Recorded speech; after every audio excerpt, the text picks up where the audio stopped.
ወይዘሮ ሜላት በባዩሽ ላይ ለቀናት ስትጠብቀው የነበረውን የመጀመሪያውን አስፈላጊ የሆነ በቀል ተበቀለቻት። ባዩሽ በፍጹም ባልጠበቀችው መልኩ ተሰበረች። ባዩሽ በዚህን መልኩ እያለቀሰች ነበረ። ለመሆኑ ሜላት በምን አይነት መንገድ ነው ባዩሽን በዚህ መልኩ ልትበቀላት የቻለችው የሚለውን ይዤላችሁን የመጣሁት። እንደሚታወቀው በቅርብ ጊዜ ባዩሽና ሜላት መካከል እየተካሄደ ያለው ነገር ግልጽ ነው። እሱም የዛሬው በቀል የሚያያዘው በሀና እጅ ላይ ካለው መረጃ ጋር የተያያዘ ነው።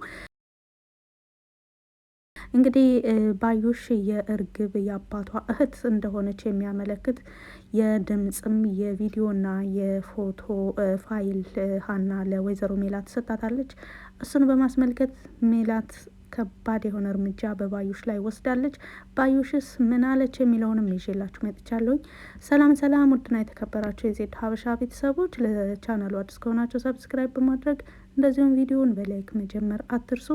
ባዩሽ በዚህ ልክ ተሰብራ በዚህ ልክ አልቅሳ ተንበርክካ አይቻት አላውቅም። ሆነን ለመናገር ይሳካልኛል ብላ ነው እንግዲህ ዛሬ ሀገር አማን ብላ ወደ ሜላት ቤት በመግባት በተለይ ደግሞ በድንብላል ላይ አሁንም አዲስ ስራ ልታሰራት ነበረ።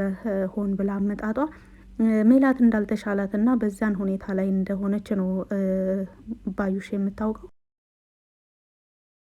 ስለዚህ ዛሬ እንደለመደችው ሰተት ብላ ሜላት ቤት ገባችና ከዛም በኋላ ሳሎን ቤት ማንም የለም ነበር። ቀጥታ ወደ ኪችን ነበር የገባቸው። ድንብላልም ምግብ እየሰራች እያንጎራጎረች ነበር ያገኘቻት።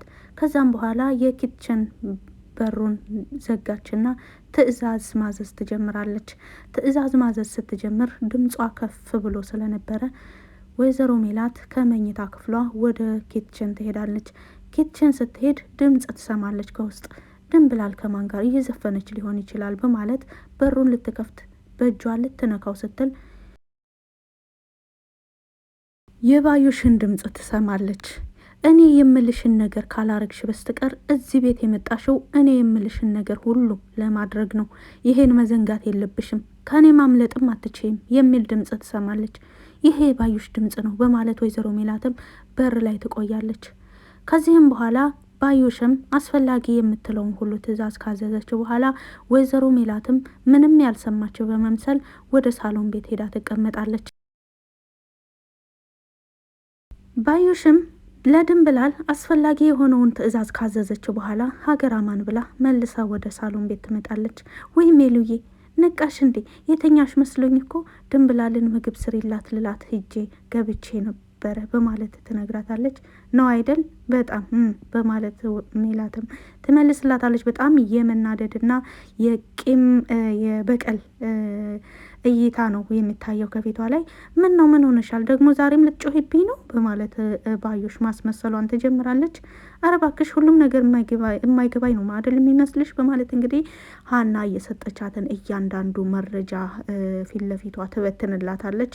እያንዳንዱ የተበተነውን ፎቶ እየለቀመች እያየች ሜላትንም እያየች የቀሩ ፎቶዎችንም እያየች ሜላትንም ቁጭ ካለችበት እያየች እያንዳንዱ ፎቶ አንስታ ከጨረሰችው በኋላ እባክሽን ጓደኛ ተጸጽቻለሁ በማለት በጣም እያለቀሰች ስትለምናት ነበረ። ሜላት ግን በፍጹም በዚህ እንዳላበቃና ካሁን በኋላ በእሷና በባዩሽና በሜላት መካከል ያለው ግንኙነት የጠላትና የጠላት ብቻ እንደሚሆንና ከአሁን በፊት የነበረው የአብሮ አደግ ጓደኝነታቸውም ሆነ በመካከላቸው የነበረው እያንዳንዱ ነገር እዚህ ጋር ሊቆም እንደሚገባው፣ ሁለተኛ ቤቴንም ልትረግጪ እንደማይገባ፣ በፍጹም ያለኔ ፍቃድ ወደ ቤት መምጣት እንደማትችል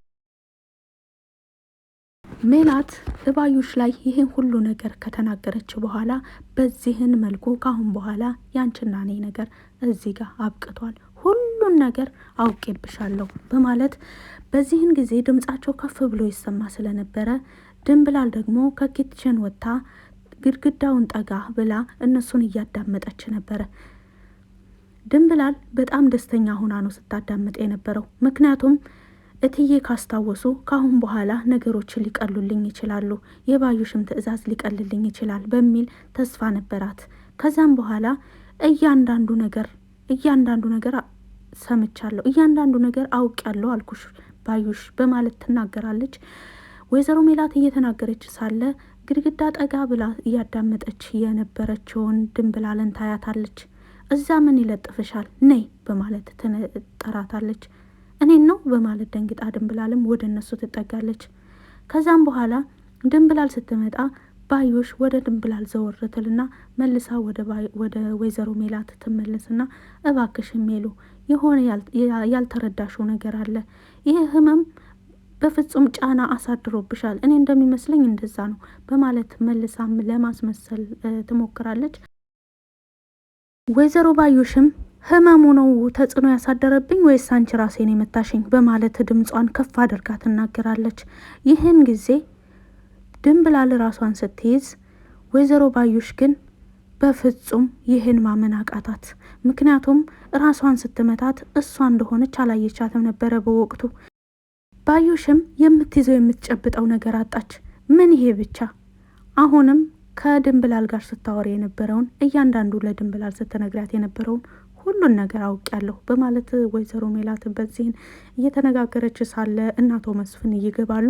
እናቶ መስፍን ሲገቡ የወይዘሮ ሜላት ንግግር ቢያቆምም የባዩሽ መለማመጥ ግን አላቆመም። ባዩሽ ለሰዓታት ስታለቅስ ነበረ። እናቶ መስፍንም ከመጡ በኋላ ምን ተፈጥሮ ነው በማለት ሲጠይቋቸው ወይዘሮ ሜላት ምንም አይነት መልስ አልሰጠችም ነበረ። ባዩሽ ግን በግድ ተነሽ ተብላ ነበረ ተነስታ የወጣችው። ምክንያቱም ባዩሽ እዚህ ላይ ተስፋ የቆረጠችና ካሁን በኋላ በምንም አይነት መንገድ ብትጀምር፣ በምንም አይነት መልኩ ብትሞክር ሜላት በፍጹም በፊት ስትሰጣት የነበረችውን ቦታ የጓደኝነትም ሆነ የወዳጅነት ቦታ እንደማትሰጣት እርግጠኛ ሆናለች። ወይዘሮ ባዩሽ እያለቀሰች ከሜላት ቤት ወጣች። ከዛም በኋላ ለስራ ባልደረባዋ ደውላ ነበረ። ያን ትላንት ያዘዝኩህን ስራ ምን አደረስክልኝ? ያች ልጅ ካለችበት ልትያዝ ይገባል። እሷ መሆን አለባት። ወይ እሷ ደውላለች ወይ እሷ መታ ተናግራለች እንጂ በፍጹም ሜላት እኔ ስመታት አላየችኝም። እንዴት ሜላት ዛሬ ልታስታውስ ቻለች? ከኋላ እኔ እንደመታኋት እንዴት አወቀች? በወቅቱ በፍጹም ወደ እኔ እየተመለከተችም አይደለም። ማን እንደመታት እንኳን አላየችም። ስለዚህ የዛች ልጅ እጅ ያለበት ካለችበት ፈልገህ ልታመጣልኝ ይገባል፣ ያለበለዚያ በአንተም ላይ ከባድ እርምጃ እንደምወስድ ጠብቅ በማለት አዛዋለች። ወይዘሮ ባዩሽ ተስፋ የመቁረጥ ምልክቶች እየታዩባት ይገኛሉ። እንግዲህ እናቶ መስፍንም ከገቡ በኋላ የባዩሽና የሜላት ሁኔታ በጣም ግራ ስላጋባቸው ድንብላልም እነሱን ስታይ እየሮጠች ወደ ኪትችን ትገባለች። ከዛም በኋላ ባዩሽ ከወጣች በኋላ ሜላትን ምን ተፈጥሮ ነው ባዩሽ በዚህን መልኩ እንደ ዛሬ አይቻት አላቅም፣ ሜሉዬ ምነው አመመሽ እንዴ በማለት ይጠይቃታል። እኔ ደህና ነኝ አልኳችሁ፣ በቃ ምሳችሁን ታቅርብላችሁና ብሉ ትላቸዋለች። ወይዘሮ ሜላት በጣም ተናዳ ስለነበረ ለማንም ምንም ብላ መመለስ አልፈለገችም። በተለይ ለአቶ መስፍን ካወቀ ችግር ላይ ሊወድቅ ይችላል። መስፍን ካወቀ ተረጋግቶ ማሰብና ያንን ሰው በመጣበት መልኩ መመለስ ሳይሆን በቀጥታ ሄዶ እዛ ሰው ጋር መጋፈጥ ነው የሚሞክረው። ስለዚህ የልጆች አባት ችግር ላይ ይወድቅብኛል። እሷና እኔ የጀመርነውን በቀል እሷና እኔንን መጨረስ ያለብን። ካሁን በኋላ መፈጠሯን እስክትጠላ አድርጌ ነው የምበቀላት በማለት ወይዘሮ ሜላት ይህን ሁሉ በውስጧ ከተናገረች በኋላ ትታቸው ወደ መኝታ ክፍሏ ትሄዳለች። ወደ መኝታ ክፍሏ ከገባችም በኋላ ወደ ሀና ደውላ ነበረ። በወቅቱ ሀና ከአባቷ ጋር ስለነበረች ምነው ትዬ አመመሽ እንዴ በማለት ስትናገር ለምንም አያላልኳትም በማለት በውስጧ ስትጠይቅ ነበረ። ምክንያቱም በአሁኑ ላይ አቶ ኖላ ወይም የወይዘሮ ሜላት ትውስታ እንደተመለሰላትና ሀና ልጇ እንደሆነች እንዳወቀችም ሁሉንም ሙሉ ለሙሉ አውቃል። አባይም ሁሉንም ሰምተዋል። እንዴትም አያላልኳትም በማለት በውስጧ እያሰበች ነበረ። አባቷ ደግሞ ፊት ለፊት አይኗን እያያት ስለነበረ እሺ በቃ እሺ በማለት በተደጋጋሚ እሺ የሚል መልስ ከመለሰች በኋላ ስልክ ትዘጋለች።